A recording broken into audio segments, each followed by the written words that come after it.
A Álvaro Uribe no lo subió el pueblo a la presidencia. Nos vendieron el falso rumor propiciado por los medios de la época de que un pueblo azotado y cansado de las acciones bélicas de la guerrilla le entregaba el poder a este prócer acrisolado que habría de rescatarnos del maléfico comunismo marxista-leninista y que el hastío de un país frente a la criminalidad guerrillera fue la razón que puso al Matarife a reinar.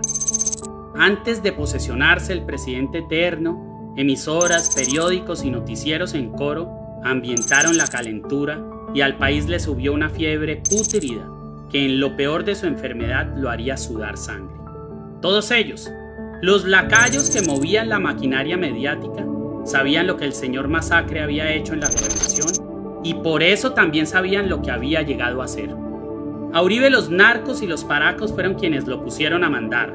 Las Autodefensas Unidas de Colombia, AUC, aquel crío que como gobernador alimentó con armas y hombres hasta convertirlo en un monstruo gigantesco y deforme, amedrentaron a la población civil a punta de sangrientas masacres para que, obedientes, los habitantes de veredas y pueblos hicieran cola en las urnas donde estaban obligados a meter el voto tachado con esa mano firme y ese corazón grande con que se publicitaba este genocidio.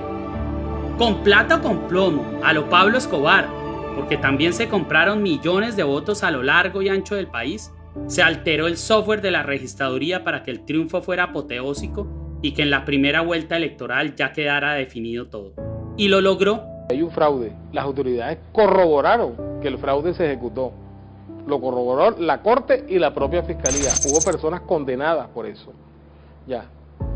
Enrique Osorio, la persona que hizo el fraude conmigo, está detenido hoy en día. Pero el fraude nunca se desmontó. Es decir, el programa nunca, ni nadie se encargó de buscar dónde está o no sé qué. En la registraduría nunca se investigó. Ya. Un fraude que contó con la participación decidida de personajes de la registraduría. Y el modus operandi de la registraduría en cuanto a las elecciones sigue siendo el mismo, con modificaciones pequeñas, pero el sistema electoral sigue igual. Es decir, el fraude sigue vivo. Y quien tenga el programa, quien tenga los medios, ya yo conté cómo se hacía, pues puede hacerlo cuantas veces sea necesario. Este torcido lo organizó un tipo llamado Jorge Noguera, quien terminaría nombrado director del DAS, Departamento Administrativo de Seguridad, que dependía directamente de la presidencia y cuyo personal recibía órdenes ineludibles que, como a los peones de sus fincas, eran proferidas a gritos por el Matarife.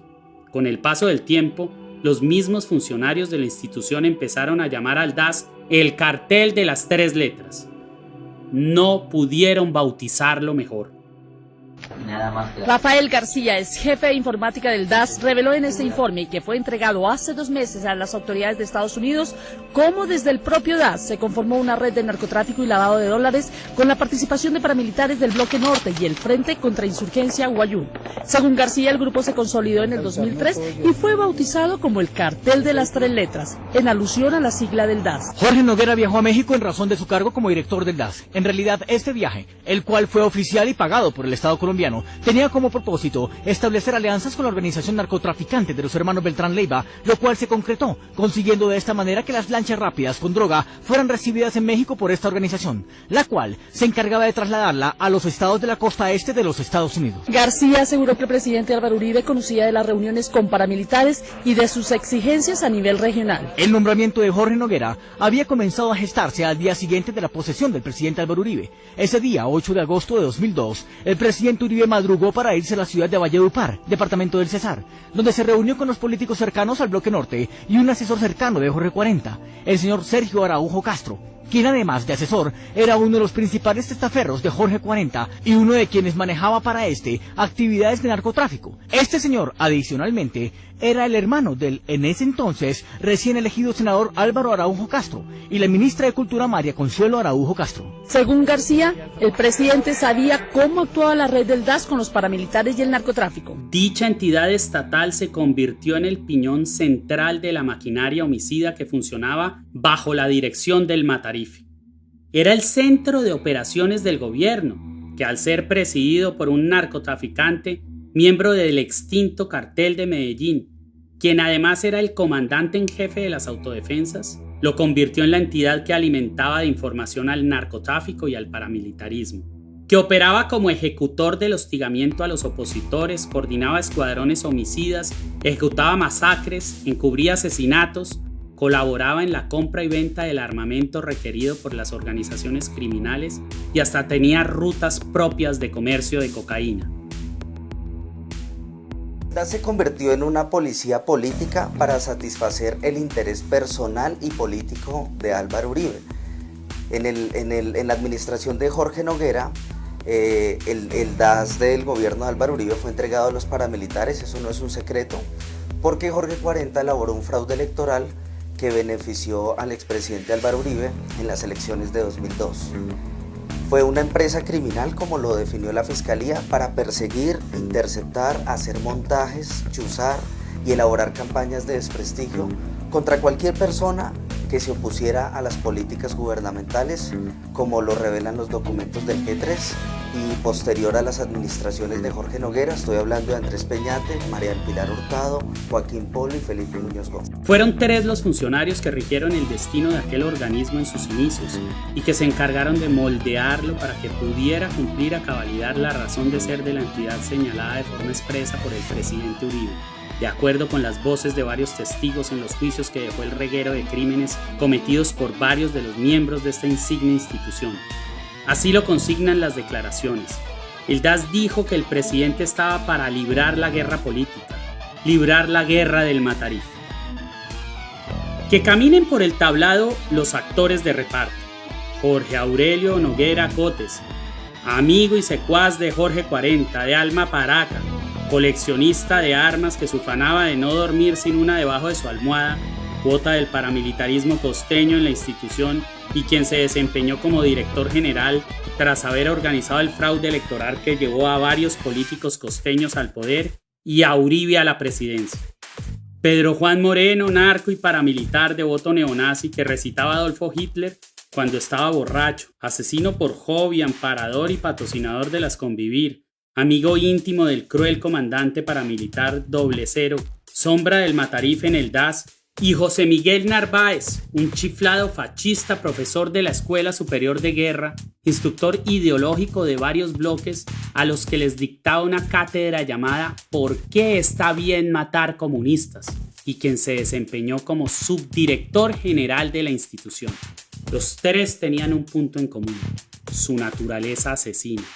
A Noguera, a Moreno y a Narváez les gustaba matar gente. Pero Juan Moreno, aquel amigo del alma de Álvaro Uribe Vélez, al que este terminó mandando a matar, implementa en el DAS los mismos comportamientos con los que había disciplinado en la gobernación de Antioquia a la población civil en las épocas en que se desempeñó como secretario general del Matarife. Aunque no estuvo adscrito a la planta de personal, sí fue el encargado de transmitir los parámetros de conducta institucional que a nivel regional ejecutó Uribe como gobernador. Recibo un cordial saludo sobre Pedro Juan Moreno. Lo conocí personalmente, ya que era un asiduo visitante de los campamentos de las autodefensas, concretamente de un sitio llamado 21, donde funcionaba el cuartel general de Carlos Castaño. Él era uno de los consejeros de dicho comandante. La muerte de él fue producto de un saboteo al helicóptero donde se movilizaba, acción llevada a cabo por órdenes de Uribe. La gobernación de Antioquia sirvió de enlace institucional entre el sicariato común, los carteles paisas, la fuerza pública y los bloques paramilitares. Idéntica función obtuvo el DAS en la presidencia del señor Masacre, solo que esta vez el virus se esparció por todo el país. Los pasos que se dieron fueron los mismos.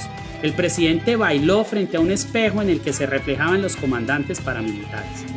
Los discursos parecen calcados, tal y como le hablaba a los oficiales del ejército y la policía en las ceremonias en las que le rendían honores cientos de soldados y eran transmitidas por los medios de comunicación.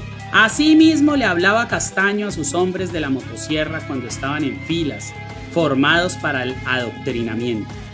El presidente pinchaba medallas antes de tanquear a gritos de veneno a sus oficiales.